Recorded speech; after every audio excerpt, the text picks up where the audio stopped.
sim, dando continuidade aos nossos estudos sobre o pacote anticrime. Estamos fazendo uma série de vídeos que vai do artigo 310 até o artigo 320 do Código de Processo Penal. Vamos falar sobre liberdade provisória, sobre prisão, prisão preventiva, revogação de prisão preventiva. E hoje nós vamos analisar o texto do artigo 316 do Código de Processo Penal. O texto do artigo 316 foi alterado pelo chamado pacote anticrime e teve vigência a partir do dia 23 de janeiro de 2020. Muito bem. Então, primeiro vamos começar com questões práticas. Depois a gente vai analisar o texto desse dispositivo. Então, vejam só, os senhores sabem muito bem, por força do artigo 2º do Código de Processo Penal, que a lei processual penal pura, ela tem vigência imediata, vencido o seu prazo de vacatio legis. Portanto, superado o prazo de vacatio legis do pacote anticrime, no dia 23 de janeiro de 2020, entrou em vigor as alterações previstas nessa legislação e, por conseguinte, esses dispositivos que nós estamos analisando. Então, a partir do dia 23 de janeiro de 2020, o artigo 316 do Código de Processo Penal, com essa locução, passou a valer. Então, uma das coisas que é preconizada no artigo 316 é que a prisão preventiva ela precisa ser reavaliada a cada 90 dias.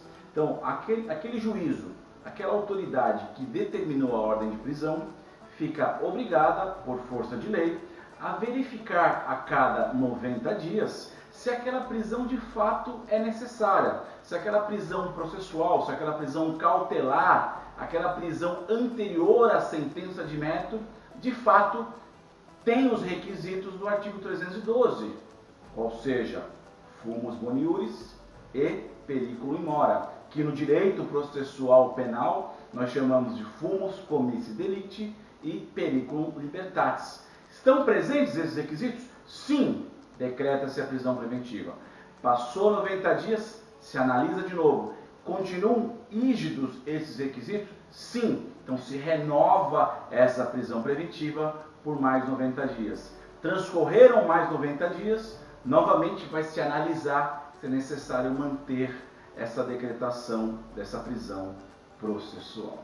Perfeito. Só que, qual que é o detalhe? Na teoria é muito bonito, e na prática? Então vamos imaginar o seguinte, eu enquanto advogado criminalista, no dia 23 de janeiro de 2020, tinha diversos réus, diversos clientes que estavam presos por um período superior a 90 dias.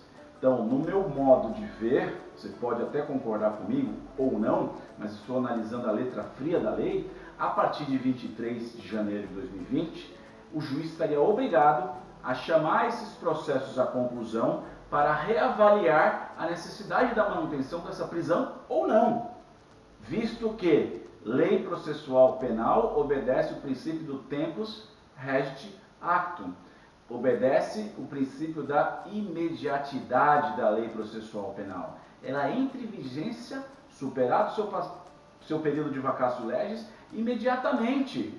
Ou seja, é óbvio que a lei processual penal não vai retroagir, ela não retroage, mas ela produz efeitos no momento da sua vigência em diante.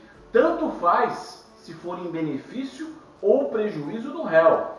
Neste caso específico, do artigo 316, seria em benefício, porque a prisão preventiva que ficava lá correndo durante 1 ano, 2 anos, 3 anos, sem a necessidade de uma nova análise, já não existe mais. Então veja, quando no dia 23 de janeiro de 2020 essa lei entrou em vigência, todas as prisões que fossem superiores a 90 dias, no passado, no meu ponto de vista, deveriam ser reavaliadas. Por quê? O artigo 316, parágrafo 1, determina essa reavaliação. Então, diversas prisões não foram reavaliadas. Muito bem, o que nós fizemos? Interpusemos pedido de revogação de prisão preventiva, com base no artigo 316, parágrafo único. Não existiu a reavaliação da prisão por um período superior a 90 dias. Novamente, repito, para você degustar. Aqui não se trata de retroatividade, não. Simplesmente estamos dizendo que a lei processual penal ela entra em vigência na data da sua publicação, vencido o período de vacatio legis. Então, a partir de 23 de janeiro de 2020, as prisões pretéritas com data superior a 90 dias deveriam ser reavaliadas. Perfeito. Ingressamos com diversos pedidos. E aí vem os problemas na prática. Você interpõe um habeas corpus para um tribunal de justiça qualquer da federação e aí você argumenta que o prazo da prisão preventiva estourou, que o prazo da prisão preventiva superou 90 dias e que a autoridade que determinou a prisão não se manifestou acerca desse pedido de ofício. E aí o que os tribunais fazem? Não estou falando só do Tribunal de Justiça do Estado de São Paulo, não. Estou falando aí de pelo menos 5 ou 6 que nós interpusemos habeas corpus que tiveram a mesma conduta. Então, ao invés do desembargador e relator que recebeu aquele remédio heróico constitucional, observar os documentos, a prova pré-constituída, observar a novatio legis, a nova lei, e decidir, o que fazem os desembargadores? Antes de decidir a liminar, vamos oficiar ao juízo de origem a suposta autoridade coatora para que ela se manifeste prestando informações. E aí vai um ofício lá para o juiz de origem, o juiz de origem recebe o ofício do tribunal e fala, realmente, a lei processual penal tem vigência imediata e estou aqui analisando a prisão preventiva e de fato é caso de renovar por mais 90 dias. E aí já manda as informações, informando que de fato o prazo não foi observado, mas que já tem uma decisão renovando a prisão por 90 dias e aí a sua liminar é indeferida, o seu habeas corpus perde o objeto. Então veja, o artigo 316 ele é um marco histórico, ele trouxe uma inovação muito grande na processualística bandeirante que está muito atrasada com relação a outros países. Por exemplo, o Código de Processo Penal do Paraguai tem essa obrigatoriedade de reapreciação de prisão preventiva há muito mais tempo do que o Brasil, somente a partir de 2020. Outros países como Espanha, Portugal, Alemanha têm essa previsão. E mais, esses países eles vão além, eles fixaram um prazo máximo para a duração da prisão preventiva. Coisa que o artigo 316 não fez, ele não tem prazo máximo. A prisão preventiva continua seguindo a cultura do não prazo. Todavia, agora melhorou um pouco, pois ela tem que ser reavaliada a cada 90 dias. Então vamos voltar a essa questão prática. Então, quando você interpõe um habeas corpus e o tribunal pede para oficiar a autoridade coatora, ela percebe que o prazo estourou, ela renova a prisão, o habeas corpus perde o objeto. Então caberia ao legislador, no artigo 316, ter regulamentado melhor como funcionaria essa questão da inobservância do prazo. Estourou os 90 dias, vai ser revogada essa prisão? Qual é a consequência da inobservância? Não tem consequência. Diz que passados os 90 dias a prisão tornar-se-á ilegal, mas quem vai declarar essa prisão ilegal? A própria autoridade que inobservou a lei? Os tribunais superiores que antes de decidir possibilitam a autoridade coatora em corrigir essa questão da inobservância do prazo? Então veja, o legislador, ele por um lado trouxe uma grande inovação, por um outro lado não regulamentou exatamente como isso iria funcionar. Poderia já ter sido aproveitada essa alteração legislativa para colocar um prazo máximo para a prisão preventiva, para estabelecer quais seriam as consequências da inobservância dessa quantidade de tempo, da inobservância dos 90 dias. Então, se tem uma lei que é de abuso de autoridade, que criou-se um tipo penal para aqueles que deixam as pessoas mais presas por mais tempo que o necessário, mas verifica-se que é um dispositivo absolutamente inócuo, absolutamente inaplicável. Eu, aqui agora no início dessa lei, no seu nascedouro, eu preconizo, eu vislumbro que no futuro inexistirão processos para averiguação desse tipo. Vejo que é uma lei que cairá completamente em desuso, como acontece no Brasil, as leis elas não pegam. Então eu acredito sinceramente, e eu gostaria de estar errado, que a lei de abuso de autoridade não vai pegar, por questões óbvias. Mas o que me cabe aqui é fazer uma análise jurídica do artigo 316. Então já fizemos uma avaliação, uma incursão na prática da processualística penal. Agora vamos analisar o artigo 316. Eu vou colocar na tela, acompanhe comigo aqui a leitura do dispositivo.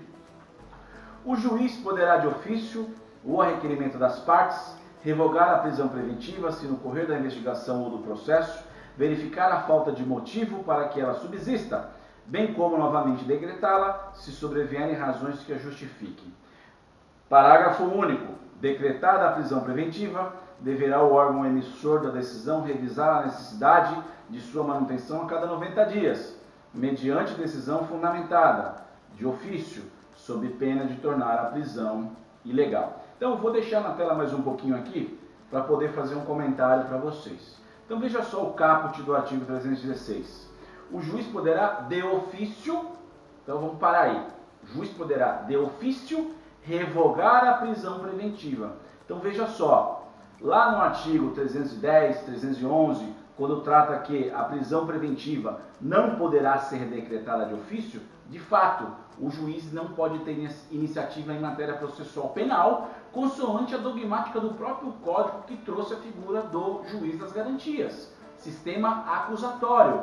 O juízo, que é inerte como a jurisdição, deverá sempre ser provocado pelas partes e não ter iniciativa, tanto para decretar a prisão ou iniciativa probatória. Então, o juiz pode, de ofício, revogar a prisão. Para decretar a prisão, ele precisa ser provocado, regra geral. Agora vamos imaginar que o Ministério Público requeira a prisão de alguém, o juiz decreta porque entende que realmente o artigo 312 estão presentes os seus requisitos. Depois de algum tempo ele vai reavaliar essa prisão, de 90 a 90 dias, ele acaba por renovar a prisão, por entender que os requisitos do artigo 312 desapareceram. Perfeito, o réu teve a sua prisão revogada, saiu em liberdade, sem problema nenhum. Só que, no dia da audiência, o próprio juiz ou vê com seus próprios olhos, ou toma conhecimento por algum funcionário, que o réu está ameaçando testemunhas. Então, ameaçar testemunhas, a coação de uma testemunha no curso do processo, é um crime autônomo, mas também é um requisito da prisão preventiva, porque fere o quê? A conveniência da instrução criminal. Então, nesse contexto, quando o juiz já foi provocado uma vez, ele revoga a prisão, mas aí sobrevém os requisitos da prisão preventiva, nesse contexto ele pode novamente decretá-la, consoante o próprio texto do artigo 316. Então nós temos a regra que o juiz tem que ser provocado. Subsidiariamente, nessa situação especial que eu acabei de narrar, ele poderá decretar a prisão preventiva de ofício. Alguns sustentam a tese que o juiz possui poder geral de cautela em matéria processual penal. Então, até em razão desse poder geral de cautela, poderia decretar a prisão preventiva de ofício nessa hipótese subsidiária. Eu entendo que em matéria processual penal, juiz não tem poder geral de cautela. Então, esse é o meu entendimento pessoal. Então, temos que chegar a esse alinhamento. Regra: juiz deve ser provocado para decretar prisão preventiva. Se já foi provocado, decretou e revogou e posteriormente ele observa algo que justifique a necessidade da decretação, aí ele poderá fazer sem a provocação, nessa segunda hipótese excepcional. E o parágrafo único, meus amigos, fala que a decisão deve ser revista a cada 90 dias e ela deve ser fundamentada. Volta comigo, volta comigo. Então veja só, já explicamos uma problemática aqui da falta de regulamentação desse dispositivo. Ela tem que ser revisitada a cada 90 dias, deve ser renovado a prisão preventiva de forma fundamentada, de forma motivada. Todavia, não ficou explicado no dispositivo, a partir do momento que essa prisão tornasse legal, como vai ocorrer a revogação? O juiz tem que fazer de ofício ou ele pode corrigir? Lá com 100 dias, 120 dias, 130 dias, quando a parte pede a revogação, ele vai e faz essa renovação. Os requisitos da prisão preventiva estão rígidos, renova a prisão por mais 90 dias. Qual é a consequência da inobservância do prazo? Isso a lei não disse. Isso é uma crítica que nós temos que fazer ao legislador. Bom, de toda sorte é uma inovação. Nós já tínhamos a resolução 66 de 2009 do CNJ, determinando que essa prisão fosse revista de 90 em 90 dias, mas apenas a resolução não tem poder vinculante, então pouquíssimos magistrados observavam a resolução 66 do CNJ. Agora nós temos uma legislação. Então vamos verificar como é que isso vai se aplicar na prática. Meus amigos, muito obrigado por vocês nos acompanharem. Curtam o vídeo, estejam à vontade para se inscrever no canal, caso tenham gostado do vídeo, caso gostem do nosso conteúdo. E um grande abraço a todos.